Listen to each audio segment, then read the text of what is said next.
Marcus was a mechanic from Atlanta. Hands that could rebuild an engine with his eyes closed, heart as loyal as they come. But life had a way of kicking him when he was already down. A wrongful conviction, armed robbery, took away 7 years of his life. 7 years for a crime he didn't commit. He lost his mama during that time, lost his home, lost everything. Except faith. He said, "They took my freedom, but they ain't taking my soul." When he got out, the world had changed. Technology, people, even the block he grew up on looked different. But the biggest change? The way folks looked at him. Ex-con. That's what they saw. Not the man, not the skill, not the pain, just the record. He applied to over 40 shops. 40. And everyone told him the same thing in different words. "We don't hire your kind." Then came Ethan Blake. Rich white man, owns half the car dealerships in Georgia. He pulls up one day to Marcus's little side hustle. A beat-up garage on the east side where Marcus fixed cars for folks who couldn't afford real shops. Ethan needed a transmission rebuilt on his Bentley. A Bentley in that part of town. Marcus wiped the oil off his hands, smiled and said, "Sir, I can fix that, but I ain't cheap." Ethan laughed. Not the friendly kind of laugh, the kind that slices through pride. "Cheap's all you can be, son. You don't have a license, you don't have a business, you've got a record. You fix my car for 200 and we'll call it even." Marcus stared him down. "Ain't about the money, sir. It's about respect. I don't do even. I do right." But the bills were stacking up. His parole officer was on him. So he swallowed that pride and did the job anyway. 3 days later, that Bentley purred like it just rolled off the showroom floor. Ethan didn't even say thank you, just tossed $200 on the counter and said, "You people never learn how to play the long game." Then he drove off. A week later, Ethan's son, Jacob, came by the shop. Young guy, maybe mid-20s. Clean suit, nervous energy. He said, "Sir, my dad told me you fixed his car. Said you were rough around the edges but good with your hands." Marcus chuckled. "That's one way to put it." Jacob hesitated, then said, "I've been thinking about starting a foundation, something that helps ex-felons get jobs. But my dad says it's a waste of money. Said people like you can't change. I want to prove him wrong." For the first time in a long time, Marcus felt seen. So he took Jacob under his wing, taught him not just about engines but about people. About how sometimes broken parts ain't meant to be thrown away, they're meant to be restored.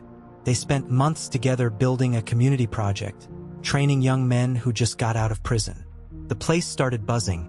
Hope, noise, oil, laughter. But when Ethan found out, oh, he was furious. He stormed into that garage in a $1,000 suit, looked at Marcus, then his son and said, "This man conned you. You think these people will ever be more than what they are." Marcus stood up, grease on his shirt, fire in his eyes. "These people are the ones fixing the cars your fancy dealerships can't. We're rebuilding more than engines here. We're rebuilding lives." Ethan sneered, "You're a criminal, Green. Don't forget that." Marcus didn't flinch. "And you're a man who forgot what it means to forgive." Jacob stepped between them. "Dad, he's the reason I believe again. He's done more good with nothing than you've done with millions." Ethan turned red, grabbed his son's arm, and hissed, "You'll lose everything siding with him." Jacob looked him dead in the eye and said, "Then maybe everything wasn't worth keeping." Weeks went by. Donations started coming in. Word spread, the ex-con who trains men to rebuild cars and lives. Reporters showed up. One day, Marcus got a call from a big auto manufacturer. They wanted to partner with his program. But there was one catch. The partnership had to go through a certified dealership owner. You guessed it, Ethan Blake. Jacob begged his father to reconsider, said it was time to make things right. But Ethan? He was too proud, too angry, too afraid to admit he'd been wrong. Until one night, everything changed. Ethan's wife, who'd been quiet through it all, found an old file, hidden in her husband's office. It was a police report, the one that had sent Marcus to prison years ago. And right there on the last page was a signature, Ethan's. He'd been on the board that pushed the conviction through, back when he was funding political campaigns and needed to look tough on crime. Marcus was just another name to him back then, another statistic. When his wife confronted him, Ethan broke down. Decades of pride and guilt came crashing down all at once. He realized he hadn't just destroyed a man's freedom, he'd built his own empire on injustice. The next morning, he showed up at the garage again. No suit this time, just a gray sweatshirt, eyes tired but different. He looked at Marcus and said, "I came to tell you something. Something I should have said a long time ago." The room went silent. Tools stopped clanking. Even the air felt heavy. Marcus turned to him slowly, unsure if he wanted to hear whatever came next. Ethan took a deep breath and whispered, "It was me." Marcus frowned. "What do you mean?" Ethan's hands trembled. "I signed the papers, the ones that put you away. I didn't know you then. I just needed a win.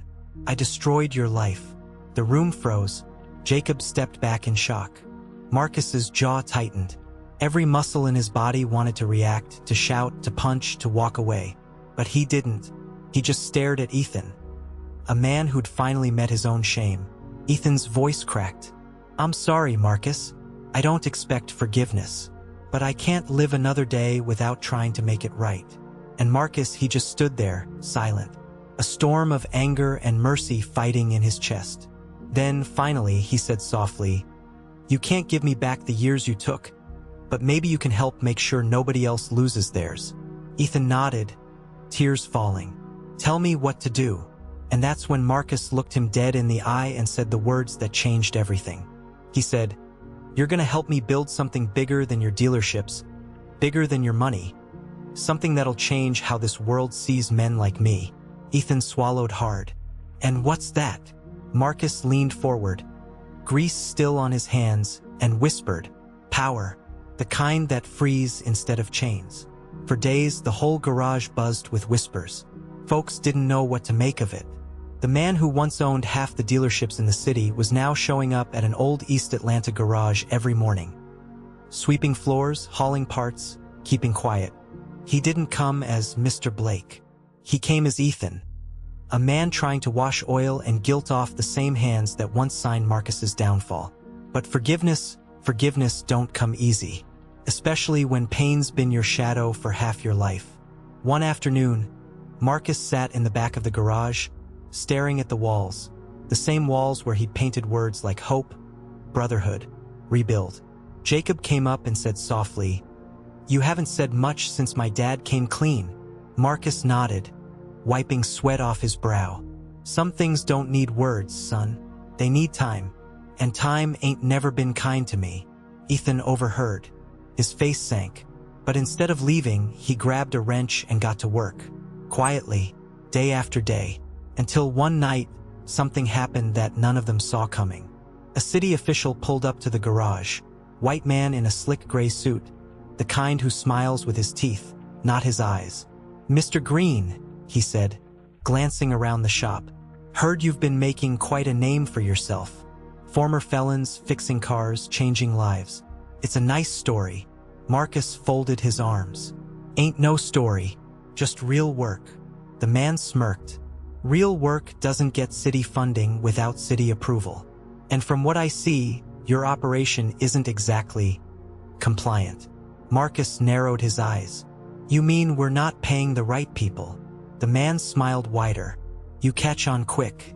But don't worry, we can fix that. Just sign a partnership agreement with Mr. Blake's dealership network. That'll make everything legal." Marcus shot a look at Ethan. The room went cold. Ethan's face went pale, like a man reliving old ghosts.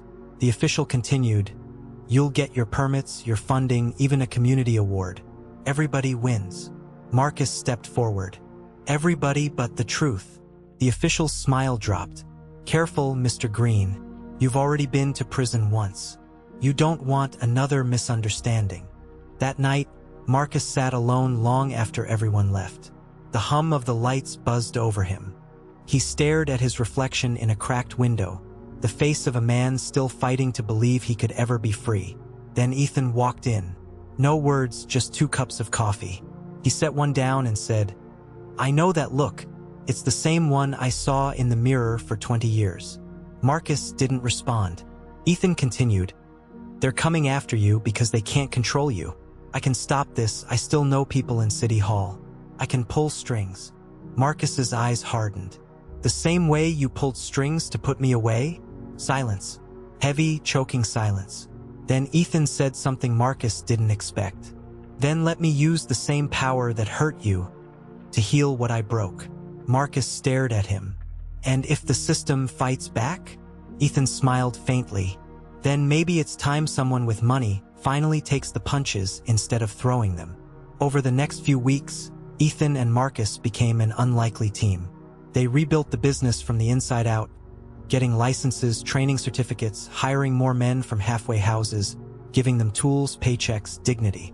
The garage started to look less like a place for broken cars and more like a school for second chances. One day, during a press conference, Jacob introduced the new name, Rebuild Atlanta.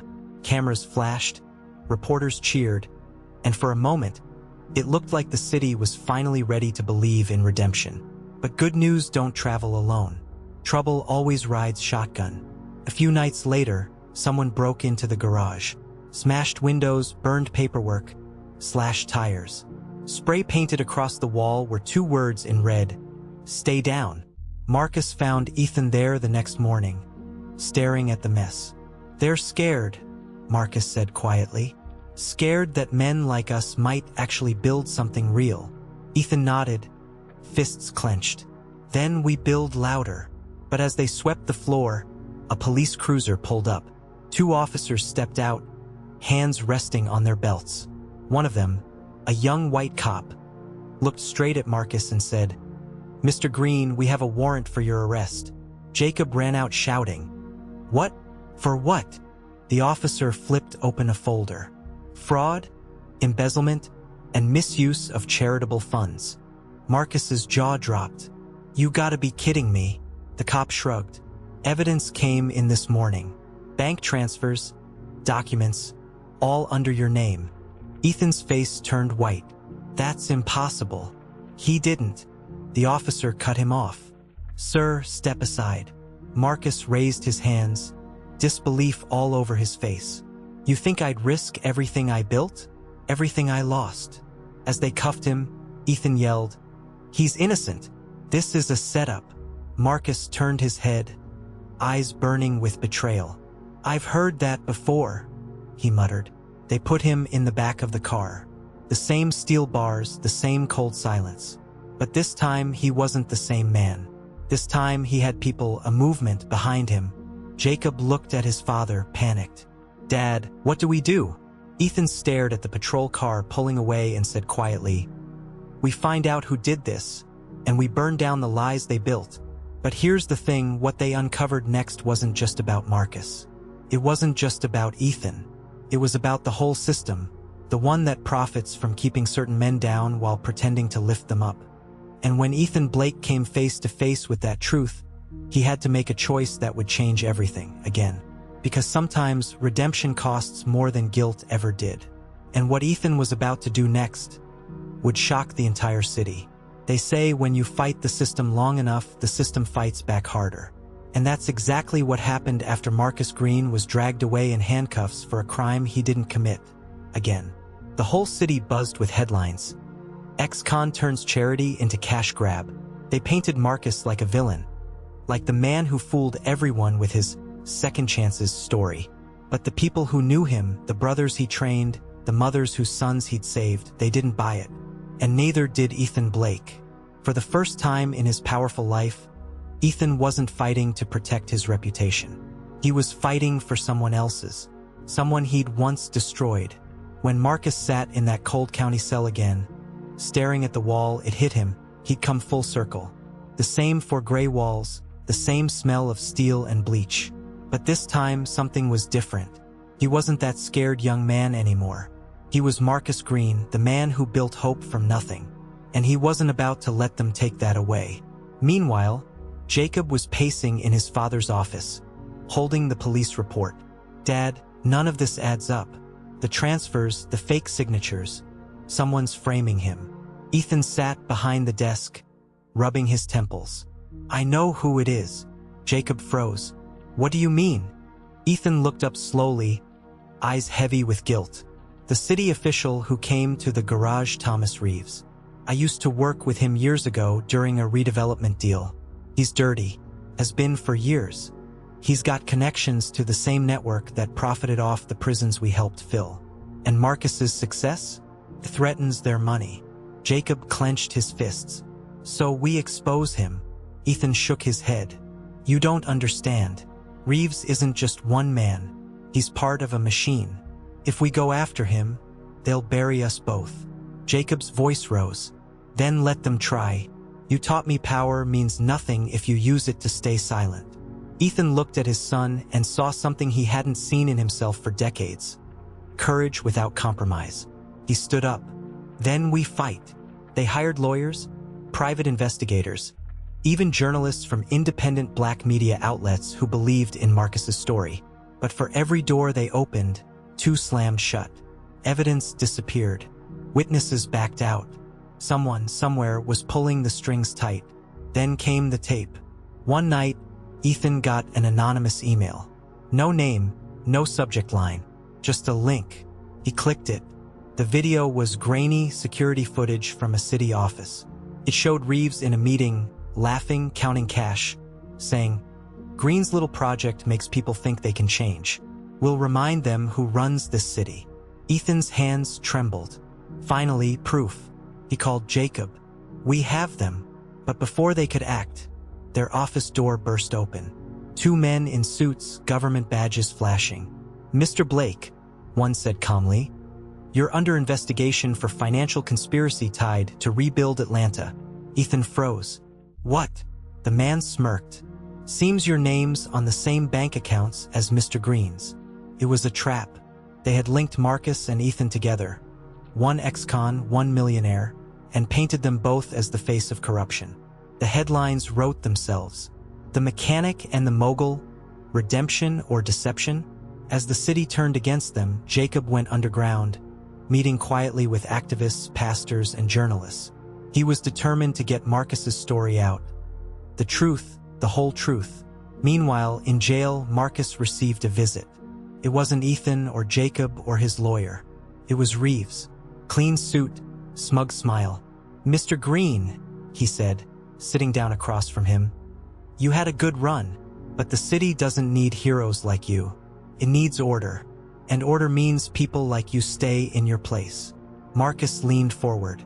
"You really think cages can hold a man who already broke free?" Reeves smiled thinly. "You'll see. By next week, your foundation will belong to us. And when you get out, if you get out, you'll be nothing but a ghost in the story we write." Marcus watched him walk away and whispered, "We'll see whose story gets written." Back at home, Ethan sat in the dark, staring at that tape again. His empire, his money, his name, all on the line. He could cut a deal, save himself, let Marcus take the fall. That's what the system wanted. But this time, something inside him refused. He grabbed his phone and called Jacob. "Son, we're done playing defense. Tomorrow morning, I'm calling a press conference." Jacob's voice cracked. "Dad, they'll destroy you." Ethan exhaled slowly. "Then I'll burn first and light up the truth while I'm at it." The next day, the whole city tuned in. Cameras, microphones, reporters packed into the front steps of Blake Automotive HQ. Ethan stood before them, shoulders squared, the same man who once looked down on Marcus now looking straight into the lens of justice. He began, "My name is Ethan Blake. For years, I built my success on systems that broke men like Marcus Green. I was part of it, and I am here to end it."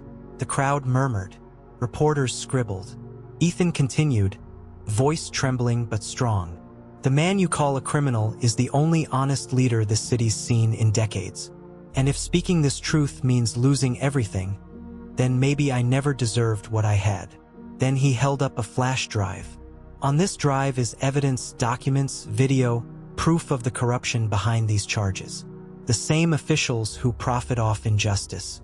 And I'm releasing it today." Gasps, shouts, cameras flashing. The room erupted. But before Ethan could step down, a sharp crack split the air. One sound, One shot. People screamed. Cameras hit the ground. Ethan fell to his knees, clutching his chest, blood blooming through his shirt. Jacob rushed forward. "Dad, Dad, stay with me." Ethan coughed, whispering, "Get the drive to Marcus." Sirens wailed. Reporters scattered. The city stood still. By nightfall, the story spread like wildfire. Ethan Blake assassinated at press conference. Marcus saw it on the tiny TV in his cell. His hands clenched the bars, eyes full of fire and heartbreak. He knew exactly what it meant. The truth had just gotten blood on it. And when that flash drive found its way to him, smuggled through someone he didn't expect, everything changed. Because what Marcus found on that drive wasn't just proof of corruption. It was something deeper, something that could bring down not just Reeves, but every name behind the curtain, names that reached all the way to Washington. As he stared at the screen, one name blinked at him in bold letters, and Marcus whispered, "No, it can't be." The cell door buzzed. A guard approached, voice cold. "Mr. Green, someone posted your bail." Marcus looked up, confused. "Who?" The guard smirked. They didn't leave a name, just said, "Tell him it's time to finish what Ethan started." Marcus stepped into the hallway, free again. But this time, freedom came with a mission and a target. Because the man whose name was on that flash drive wasn't just part of the system. He was the system. Freedom feels different when you know what it costs. When Marcus Green walked out of that county jail, it wasn't the wind that hit him first. It was purpose. Heavy, burning, unstoppable. The kind that makes you move even when your heart's still bleeding. He didn't go home, didn't go to the garage. He went straight to the place Ethan Blake died for, the truth. That flash drive was still warm in his hand, and in that tiny silver stick lived the proof that could bring down an empire built on lies. But power never gives itself up easy. Jacob met him in the shadows behind an old church, the kind that's seen too much pain and too many prayers. His eyes were tired, red from crying. "They killed him, Marcus. My dad. He died trying to make it right." Marcus put a hand on his shoulder. "Then we make sure he didn't die for nothing." Inside the church basement, Marcus plugged in the drive. The screen flickered documents, contracts, offshore accounts, campaign donations. It was all there. Reeves, the city officials, police unions, construction firms, even federal names tied to private prisons and rehabilitation programs. A whole web of greed disguised as justice. Jacob whispered, "This could tear the city apart." Marcus stared at the screen. "Then maybe it's time the city broke, so it can be rebuilt honest." But before they could release the files, the door burst open. Reeves himself stood there, flanked by armed men in suits. "I warned you, Green," he said, voice sharp as a blade. "You could have stayed down. You could have played your role." Marcus stood tall. "You think this is about me? This is about all of us. Every man you buried for profit. Every woman who lost her son to a system built to feed your pockets." Reeves smirked. "You don't understand, do you? Even if you leak this, no one will believe you. You're a criminal. He's a dead man's son. And me? I'm the law." Marcus stepped closer, voice steady, eyes cold. "The law and justice ain't the same thing." Before Reeves could answer, Jacob hit the lights. The room went black. A second later, the projector flickered on, and Reeves' own words from the tape played on the church wall. "We'll remind them who runs this city." Outside, the sound of engines roared. The press, activists, pastors, hundreds of people Marcus had inspired, the ones who refused to believe the lies anymore. They were live-streaming the confrontation. The truth was already out. Reeves froze. "What have you done?" Marcus walked past him, calm as a storm. "We rebuilt the story." The crowd outside erupted as Jacob and Marcus stepped into the light. Sirens blared in the distance. But this time, they weren't coming for Marcus. They were coming for Reeves. Within days, the city exploded. Investigations opened. Officials resigned. The state attorney general called it the biggest corruption scandal in Georgia's history. And through it all, Marcus stayed quiet. No interviews, no speeches. He just went back to the garage. Back to where it all began. One morning, a young man came in, barely 20, nervous, tattoos peeking from under his sleeve. He said, "Mr. Green, I just got out. Nobody's hiring. They said you might give me a shot." Marcus looked at him for a long moment, then smiled faintly. "You know how to hold a wrench?" The kid nodded. "Then you already halfway home." He tossed him a pair of gloves, oil-stained but strong. Outside, cameras still buzzed. People still argued on the news about whether Marcus Green was a hero or a rebel. But inside that garage, something real was being built. Not just engines, but lives. Jacob visited often.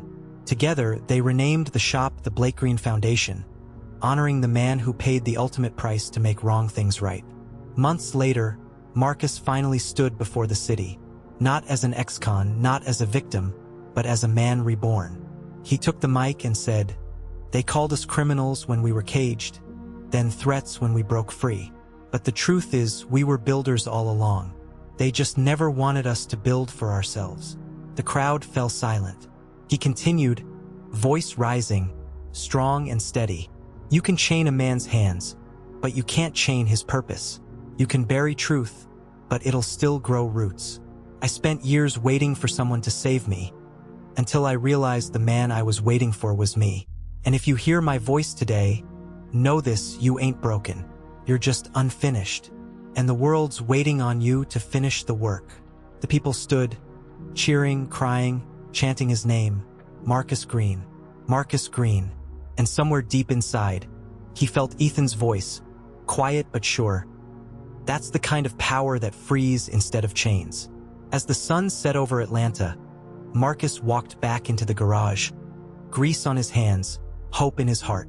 The same hands that once fixed cars were now rebuilding a city's soul. Because in the end, redemption isn't a story you tell. It's a story you live. And sometimes the men the world throws away are the ones sent to save it.